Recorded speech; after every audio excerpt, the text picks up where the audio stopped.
Billionaire asks black waitress for financial advice as a joke, but her first words leave him completely speechless. "How about giving me some financial advice along with that water?"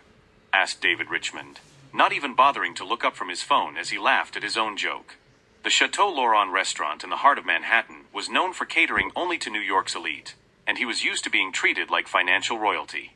Keisha Williams paused, the crystal water pitcher suspended in midair. At 28, she had served hundreds of arrogant customers at this luxury establishment, but something in the man's dismissive tone struck a particular nerve. It wasn't just disrespect. It was the kind of casual contempt that people like him reserved for people like her. "Actually," Keisha said, her voice maintaining professional courtesy, while her dark eyes flashed with unexpected intensity, "I would invest 40% in emerging market ETFs focused on sustainable energy, 25% in medical technology stocks currently undervalued by the market, 20% in commercial real estate funds in secondary metropolitan areas, 10% in agricultural commodities as a hedge against inflation, and keep 5% liquid for arbitrage opportunities." The silence that followed was deafening. David finally raised his head, his condescending smile freezing on his face as he processed what he had just heard. This was not just any answer. It was institutional-level financial analysis, delivered with the precision of someone who knew global markets intimately. "Sorry, what did you say?" he muttered, now paying full attention to the woman he had seconds ago considered merely part of the decor. Keisha poured the water with fluid movements, as if she hadn't just demonstrated financial knowledge that rivaled Wall Street analysts. "You asked for investment advice. I just answered your question." The other executives at the table stopped their conversations, all eyes fixed on the scene unfolding. Michael Torres, a partner at Richmond Investments, cleared his throat uncomfortably. David Richmond wasn't known for being challenged, let alone by a waitress. "Where exactly did you learn about emerging markets?" David asked, his voice now laden with genuine curiosity mixed with disbelief. Keisha smiled, but there was something behind that smile that sent a strange chill down David's spine. "You'd be surprised what a person can learn when they don't underestimate the intelligence of others." The entire restaurant seemed to have stopped to watch. Waiters froze in the middle of serving, customers whispered to each other, and the maitre d' watched nervously from the entrance. No one had ever seen David Richmond put in his place like that, and by someone he had tried to humiliate. For a moment, when Keisha walked away to serve another table, David watched her with an expression that mixed confusion, reluctant respect, and something that looked dangerously like fascination. There was something about this woman that didn't fit the role she was playing, as if she were hiding secrets far greater than anyone in that restaurant could imagine. While everyone else was still processing what had happened, Keisha maintained her perfect professional facade, but her eyes revealed a serenity that only exists in those who have weathered far worse storms and lived to tell the tale. If you're enjoying this story of intelligence overcoming prejudice, don't forget to subscribe to the channel, because what happens next will show that underestimating the right people can be the most costly mistake anyone can make. Over the next 15 minutes, David Richmond did something that rarely happened in his privileged life. He paid attention to someone he considered inferior. Keisha's every move through the restaurant was analyzed with the intensity of a predator studying its prey, trying to decipher how a simple waitress had managed to articulate an investment strategy that rivaled the reports of senior analysts at his own company. "Michael," he whispered to his partner, "find out everything about this woman. Full name, background, where she went to school, who she worked with. I want to know even what brand of toothpaste she uses." Michael Torres nodded nervously. He had known David for 10 years and knew that when something piqued his obsessive curiosity, he wouldn't rest until he had all the answers. "Do you think she's a corporate spy? Someone trying to infiltrate us?" David shook his head, watching Keisha serve a table of Japanese executives with the same professional efficiency, chatting briefly in fluent Japanese before taking their orders. "No. It's something different. More dangerous." What David couldn't accept was the possibility that he had completely underestimated someone. His $4.2 billion fortune had been built precisely on his ability to identify hidden talent and opportunities that others didn't see. The fact that a black waitress had demonstrated institutional-level financial expertise at his favorite restaurant challenged his entire belief system about social and intellectual hierarchies. When Keisha returned to check if they needed anything else, David was ready with his verbal artillery. "So Keisha," he said, reading her name tag with exaggerated deliberation, "I imagine you studied at Harvard or Stanford to gain all this knowledge about emerging markets, right?" Keisha smiled, but there was something sharp about that smile that made David uncomfortable. Actually, I learned a lot by watching people like you make terrible decisions based on arrogance rather than data. The comment cut through the air like a blade. Michael choked on his wine, and David felt the blood rush to his cheeks. No one, absolutely no one, spoke to him that way, especially not someone who was there to serve him. Listen here, David leaned forward, his voice low but laced with menace. I don't know what game you're playing, but I've been working in this city for 15 years. I know everyone who matters in the financial market. If you were someone relevant, I would know. Keisha tilted her head slightly, as if considering his words with scientific care. The interesting thing about people in positions of power, she said calmly, is how you confuse visibility with competence. You assume that if you don't know someone, that person can't be relevant. David felt a rising anger mixed with something he refused to recognize as fear. Are you trying to teach me a lesson in humility? A waitress. I'm just observing behavioral patterns, Keisha replied, clearing the empty plates with precise movements. It's fascinating how certain types of people react when their assumptions are challenged. As she walked away again, David pulled out his cell phone and dialed a familiar number. Thompson? It's me. I need you to investigate someone for me. Her name is Keisha Williams. She works at Chateau Laurent. I want everything: educational, employment, financial, criminal history, if there is any. And I want it yesterday. What David didn't know was that Keisha had worked as a senior quantitative analyst at Goldman Sachs for 5 years before her life fell apart. That she had developed trading algorithms that generated over $200 million in profits before being falsely accused of insider trading by her own supervisor, a white man who had stolen her job and needed a scapegoat when the SEC began investigating. The charge never resulted in a conviction. There was no evidence because she was innocent, but it was enough to destroy her reputation on Wall Street. No reputable firm would hire her after the scandal, and she had burned through all her savings on lawyers trying to clear her name. The waitressing job was temporary, a way to survive while she rebuilt her life away from the financial spotlight. But David Richmond had no idea that the woman serving his dinner had once managed client portfolios with net worths greater than his own. He didn't know that she still had contacts in boutique hedge funds, that she studied Asian markets as a hobby, that her hints about investments were based on analyses she did in the early hours of the morning using data she collected from sources he never dreamed existed. While David plotted to investigate her, Keisha discreetly observed his table, noting how he gestures when nervous, how Michael always agrees with everything he says, how they both treat employees with casual contempt. More importantly, she had overheard snippets of their conversations about mergers and acquisitions he was considering, information that could be extremely valuable in the right hands. Mr. Richmond, said the maitre d' nervously approaching the table, I would like to apologize if there was any misunderstanding with our employee. Keisha is new here. She may not have understood the proper protocols for serving customers of your caliber. David waved dismissively. Don't worry, Pierre. Actually, I'm finding her educational. Pierre looked confused, but nodded respectfully before retreating. David turned his attention back to Keisha, who was talking quietly with another waiter near the bar. There was something about her posture, the way she carried her head, that suggested a confidence that went far beyond her current job. Each new humiliation David tried to impose only strengthened something within her that he couldn't see, a quiet determination fueled by the very injustice he represented. What that arrogant billionaire didn't know was that every condescending word, every look of contempt, was writing his own sentence of defeat at the hands of someone who had learned to turn underestimation into a lethal weapon. 3 days after the meeting at Chateau Laurent, David Richmond had in his hands a report that confused him more than it clarified. Keisha Williams, 28 years old, no criminal record, a degree in economics from a second-rate community college, no previous experience in the financial market. On paper, she should be exactly what she appeared to be, an ordinary waitress trying to survive in New York. This doesn't make sense, he muttered to Michael Torres, who was reviewing the same documents in his office on the 47th floor of Richmond Tower. No one develops that level of financial expertise by studying at night at a university that doesn't even have an MBA program. Michael adjusted his glasses nervously. Maybe she lied about her education? Or is she using a false identity? David shook his head. Thompson even checked her birth certificate.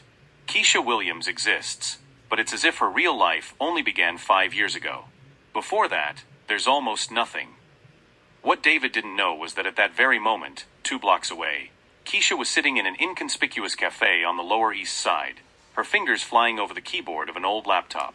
On the screen, detailed information about Richmond Investments unfolded: financial reports, corporate structure, pending lawsuits, and something much more interesting: suspicious trading patterns that suggested insider information was being systematically exploited.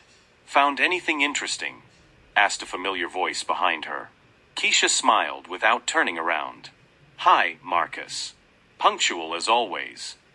Marcus Chen sat down across from her, a young-looking Asian American with the experienced eyes of someone who had navigated the treacherous waters of Wall Street for longer than he appeared. A former colleague at Goldman Sachs and one of the few people who never doubted her innocence, he had become an independent consultant after quietly leaving the traditional market.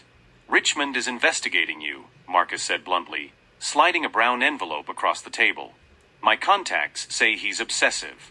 He hired Thompson and Associates, the same guys firms use for due diligence investigations." Keisha opened the envelope, finding copies of documents detailing exactly what David had discovered about her, or rather, what he hadn't discovered. "Perfect. He's seeing exactly what I want him to see." Marcus raised an eyebrow. "You planned this from the beginning?" "Not exactly." Keisha closed her laptop, her expression turning more serious.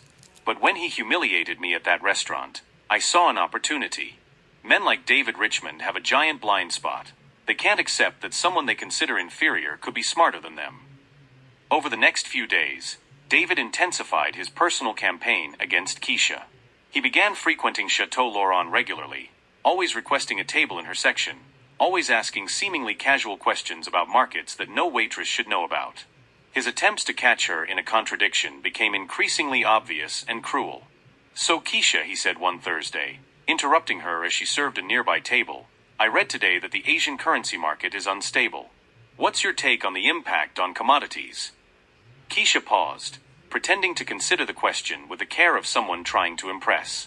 "Well, I believe the volatility of the yuan is creating arbitrage opportunities in the rare metals market, especially considering the new trade agreements with Vietnam." David smiled with cruel satisfaction. "Interesting theory. Too bad Vietnam suspended those agreements 2 weeks ago. I imagine you don't follow the financial news as closely as you'd have us believe." The comment was calculated to humiliate her publicly, and it worked exactly as David had hoped. Other customers looked in their direction, some whispering among themselves about the waitress who thought she was a financial expert. Keisha lowered her eyes, seemingly embarrassed, and muttered an apology before quickly walking away. David leaned back in his chair, satisfied. Michael, who had witnessed the entire scene, looked uncomfortable. "That was a little harsh, don't you think?" "It was necessary," David replied coldly. "People like her need to learn to stay in their place." What David didn't know was that Keisha had deliberately given an incorrect answer, testing exactly how far he would go to humiliate her publicly. Every display of cruelty, every attempt to belittle her, was being mentally catalogued as evidence of his character. More importantly, her constant appearances at the restaurant allowed her to observe his habits, overhear snippets of phone conversations, and notice details that a man accustomed to being served would never imagine anyone would pay attention to. Like the fact that he always left his cell phone face up on the table during important calls, or that he discussed confidential business matters assuming that the help was deaf and invisible. On one such occasion, Keisha heard David mention a special project involving a hostile takeover of a medical technology company. The details were vague, but enough for her to start connecting the dots about suspicious movements in that company's stock in recent weeks.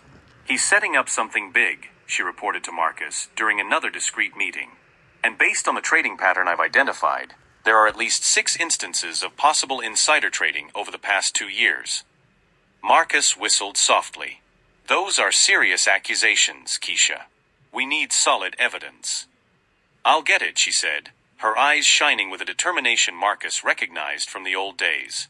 "Richmond thinks he's hunting, but he's become the prey. Every time he tries to humiliate me, every display of arrogance, he's giving me exactly what I need to destroy him." While David continued his superficial investigation of an interesting waitress, Keisha methodically built a dossier that could not only clear her name once and for all, but expose a web of corruption that extended far beyond Richmond Investments. Beneath the apparent humiliation, a silent force was preparing to turn the predator into prey in a way he could never anticipate.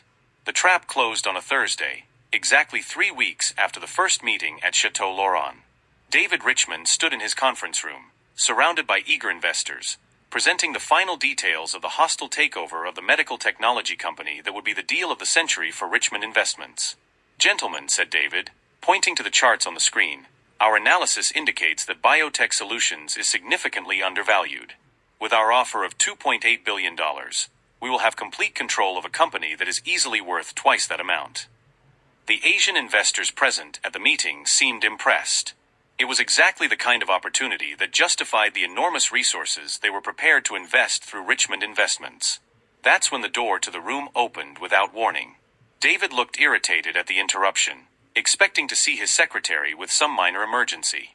Instead, he saw Keisha Williams calmly entering, no longer wearing her waitress uniform, but an elegant executive suit that completely transformed her appearance.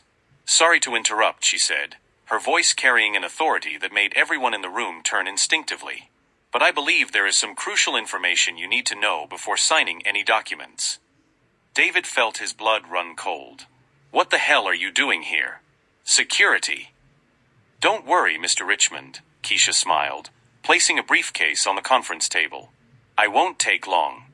I just came to clear up some misunderstandings about who I really am." Michael Torres, who recognized Keisha immediately, whispered something inaudible and grabbed his cell phone, probably trying to call security. But Keisha continued, unperturbed. "My name is Keisha Williams, but for 5 years I worked as Keisha Davidson, a senior quantitative analyst at Goldman Sachs, specializing in emerging markets and financial fraud detection." She calmly opened the folder. "I developed trading algorithms that generated over $200 million in profits before being falsely accused of insider trading by my supervisor, who, coincidentally, looked a lot like Mr. Richmond here." The room fell completely silent. David felt sweat beginning to form on his forehead. "This is ridiculous. You're a waitress. I've looked into you." "You investigated Christina Matthews," Keisha corrected, removing documents from the briefcase. "An identity I built after my reputation was destroyed on Wall Street. But while you thought you were hunting me, I was collecting evidence of your illegal activities." She placed a series of documents on the table. "Gentlemen investors, allow me to present evidence that Richmond Investments has been systematically using insider information for the past 2 years, violating SEC regulations on at least 15 documented occasions." "This is absurd." David stood up abruptly. "She's lying. She's a waitress with delusions of grandeur." "A waitress who listened to your confidential phone conversations for 3 weeks," Keisha replied calmly. "A waitress who noticed how you always leave your cell phone face up during important calls, assuming that the help is deaf and invisible." She turned on a laptop she had brought with her. "For example, this recording from the 15th, where you discuss with your accountant how to mask the source of insider information about the Meridian Corporation merger." David's voice filled the room, clear and unmistakable. "No matter how you justify it in the books, just make sure they can't trace it back to our source at the SEC. If anyone finds out we knew about the merger 2 weeks in advance." David's face had taken on an unhealthy pallor. The investors looked at each other nervously, some already closing their folders. "But wait, there's more," Keisha continued, her voice maintaining its professional tone as she systematically destroyed his reputation. "These are copies of emails between Richmond Investments and Biotech Solutions, dated 6 months ago, long before any independent analysis justified this acquisition." The evidence piled up like an avalanche. Compromising emails, call logs, suspicious transactions, a clear pattern of market manipulation that spanned years. Each document was a stone carefully placed to build an insurmountable wall of criminal evidence. "How did you gain access to?" David began, then stopped, realizing he was incriminating himself. "You underestimated what a simple waitress was capable of," Keisha replied. "Every time you publicly humiliated me, every display of arrogance, you were giving me exactly what I needed to expose your operation." Mr. Yamamoto, the leading Asian investor, rose slowly. "Mr. Richmond, is this true?" David tried to regain his composure. "It's an elaborate hoax. She's trying to blackmail us or something." "Blackmail?" Keisha raised an eyebrow. "Mr. Richmond, I have already handed copies of all these documents to the SEC, the FBI, and 3 different financial journalists. The Wall Street Journal is scheduled to publish the lead story tomorrow morning." The statement hit like a bomb. Michael Torres dropped his phone. Investors began murmuring among themselves in various languages, clearly alarmed. I also took the liberty of informing the Biotech Solutions Board of Directors about the unauthorized communications. I imagine they will be fascinated to learn that your hostile takeover is actually a criminal conspiracy. David clung to the table, the reality of the situation finally sinking in. You've destroyed everything. I've exposed the truth, Keisha corrected. The destruction is a consequence of your own choices. Every crime, every manipulation, every act of arrogance, it's all documented here. David's phone began to ring incessantly. Probably journalists, authorities, or angry investors who had already received the evidence. His career, his company, his reputation, everything was falling apart in real time. But why? David asked, his voice breaking slightly. Why do this? Keisha looked at him with a serenity that was more devastating than any anger. Because men like you believe they can humiliate and destroy people with impunity. Because you saw a black waitress and automatically assumed she was inferior to you in every way. She closed the folder, her work complete. But mainly because someone needed to prove that underestimating the right people can be the most costly mistake you can make. As investors rushed out of the room, canceling contracts and cutting ties, David Richmond remained seated, watching 15 years of financial empire building crumble in a matter of minutes. The woman he had tried to humiliate had become the architect of his own destruction, using every act of contempt as ammunition for a revenge as precise as it was devastating. Outside Richmond Tower, Keisha called Marcus. It's done. The evidence is in the right hands, the press has the story, and Richmond has just realized that he is no longer the predator in this situation. The real question now was not whether David Richmond would survive the scandal, but whether he would understand that his downfall had been orchestrated by someone whose intelligence he had been too arrogant to recognize until it was too late. 6 months later, Keisha Williams sat in her new office on the 35th floor of a midtown skyscraper, a spectacular view of Manhattan stretching out before her. The plaque on the door read Williams Financial Consulting, CEO and founder, and her company had already attracted 3 of the East Coast's largest investment funds as clients. The Wall Street Journal had featured her on its cover, the analyst who toppled an empire, how a former waitress exposed billions in fraud. Job offers came in daily, Goldman Sachs, JP Morgan, BlackRock, all wanting to hire the woman who had demonstrated a unique ability to detect sophisticated fraud. Marcus Chun, now her partner, entered the office carrying a glass of champagne. David Richmond's final sentence just came down. 15 years in prison, plus $2.8 billion in fines and restitution. Keisha nodded calmly, looking out the window. Across town, she knew David was probably in his cell, reflecting on how a simple waitress had orchestrated his complete downfall. Richmond Investments had gone bankrupt, his investors had abandoned him, and his mansion in the Hamptons was being auctioned off to pay legal debts. You know what's most ironic? Keisha said, turning to Marcus. He truly believed that humiliating people was a sign of superiority. It never occurred to him that each act of contempt was providing exactly the motivation necessary for his own destruction. The irony was delicious. David Richmond, who had built his career by underestimating others, was defeated precisely by someone he considered irrelevant. His racial and social arrogance was not only morally repugnant, it was strategically suicidal. The phone rang. It was a journalist from Forbes, wanting to do a story on her methodology for detecting corporate fraud. Universities were offering her tenured professorships. 3 publishers wanted to publish her autobiography.